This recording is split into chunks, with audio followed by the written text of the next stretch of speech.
Olá! O tema de hoje é simplesmente fascinante. O Pai enviou o Filho uma missão eterna. Vamos mergulhar nessa ideia juntos. Seja muito bem-vindo, seja muito bem-vinda à nossa aula mestre da Escola Bíblica Dominical do Teologia 24 Horas. A gente preparou esse material com muito carinho, viu? Para te ajudar a aprofundar o planejamento da sua aula e dos seus estudos. Vamos lá? Para começar, eu quero te lançar uma pergunta que, olha, pode mudar tudo. E se o envio de Cristo não foi um plano B, sabe, uma medida de emergência depois que o pecado entrou no mundo? E se, na verdade, essa foi a missão mais antiga e deliberada de todo o universo? É a partir dessa ideia que a gente vai construir todo o nosso raciocínio. Bom, e para a gente não se perder, dá uma olhada no nosso roteiro. Primeiro, vamos falar sobre a missão eterna de Deus. Depois, vamos entender por quê, quando e como o Filho veio. E, claro, no final, vamos ver como levar tudo isso para a sua aula na prática. Então vamos lá. Nosso primeiro ponto: a missão eterna de Deus. A ideia central aqui é que o plano da salvação não foi um improviso, não foi Deus pego de surpresa. Foi algo costurado, sabe? Tecido lá na eternidade, muito antes de qualquer coisa existir. E o legal é que a própria linguagem da Bíblia nos dá essa pista. A palavra grega usada para o envio do Filho é apostilo. Isso não é um simples mandar. Significa enviar com um propósito, com uma comissão oficial. Pensa num embaixador, que vai com toda a autoridade de quem o enviou. É exatamente essa a ideia. Tá, mas quando essa missão foi planejada? A resposta da Bíblia é de arrepiar. Era um plano estabelecido antes dos tempos dos séculos. Para pensar nisso. Antes do tempo ser tempo, antes da criação do universo, a missão de resgate do Filho já era uma realidade no coração de Deus. É incrível. Ok, isso nos leva naturalmente à próxima pergunta. Se essa missão é tão antiga, qual foi a motivação por trás dela? A resposta é a mais simples e, ao mesmo tempo, a mais profunda de todas. Foi uma missão de amor. E aqui está o ponto-chave. O envio de Jesus não é só uma prova do amor de Deus, é a prova, a evidência máxima. É como se Deus pegasse esse amor eterno, que era invisível, e o tornasse concreto, visível, histórico. É a maior declaração de amor que o universo já testemunhou. Mas que tipo de amor é esse? Não é aquele amor frágil, sentimental, que depende da emoção do momento. A Bíblia o chama de agape. É um amor que age por decisão.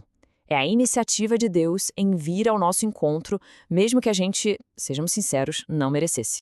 E o mais impressionante é como esse amor age. Ele provê um hilasmos, que a gente chama de propiciação. O que isso quer dizer?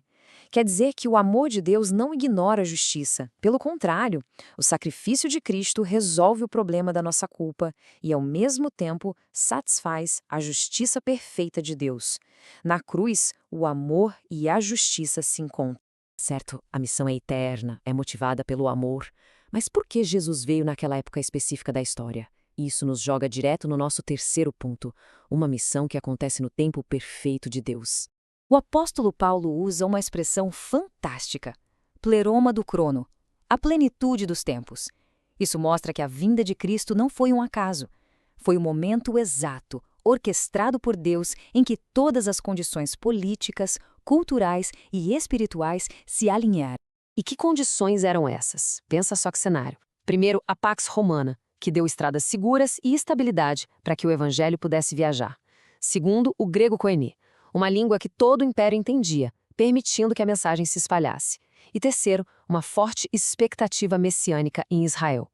O palco estava perfeitamente montado. E Paulo descreve essa vinda de duas formas cruciais. Jesus foi nascido de mulher, o que confirma sua humanidade total, sua capacidade de ser um de nós, e foi nascido sob a lei, mostrando que ele se submeteu às mesmas regras que nós, para poder cumprir tudo perfeitamente em nosso lugar. Agora, vamos um nível mais fundo. Como exatamente a divindade inteira opera nisso tudo? A resposta revela a beleza da Trindade. Essa é uma missão trinitária. Dá pra gente ver isso em 3 passos que são distintos, mas inseparáveis. O Pai é quem planeja e envia, é a origem de tudo. O Filho é quem executa a missão em obediência, realizando a redenção. E o Espírito Santo é quem aplica essa salvação no nosso coração, tornando tudo real na nossa vida. É uma operação divina em perfeita unidade. E dentro dessa operação, o papel do Filho é único, insubstituível. As palavras dele em João 14,6 são definitivas. Ninguém vem ao Pai senão por mim. Ele é a única ponte, o único mediador entre Deus e a gente. E tudo isso nos leva a um ponto fundamental. Como é que a gente transforma essa teologia tão profunda numa aula prática que muda a vida dos alunos? Vamos falar sobre essa missão que agora é sua. Olha só 3 maneiras de viver isso na semana. Primeiro, com gratidão objetiva. Na hora de orar, seja específico. Agradeça porque Jesus resolveu o problema da sua culpa. Segundo, confiança objetiva. Quando a acusação bater, responda com a verdade da redenção. E terceiro, missão objetiva. Aproveite uma oportunidade para contar para alguém o que o envio do Filho significa. E que tal um desafio prático? Escolha uma pessoa. Marque uma conversa rápida, de 15 minutos. Tente explicar a essência dessa lição em 3 frases simples. No final, ofereça uma oração e faça um convite para a sua classe da IBD. É levar a teologia para o campo. E aí, essa aula te ajudou?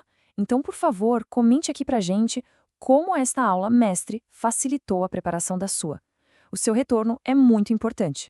E se você quiser ir ainda mais fundo, já sabe, né? É só acessar gratuitamente o teologia24horas.com.br. Tem muito mais conteúdo lá para você. Teologia 24 Horas, um jeito inteligente de ensinar e aprender. Um grande abraço e até a próxima!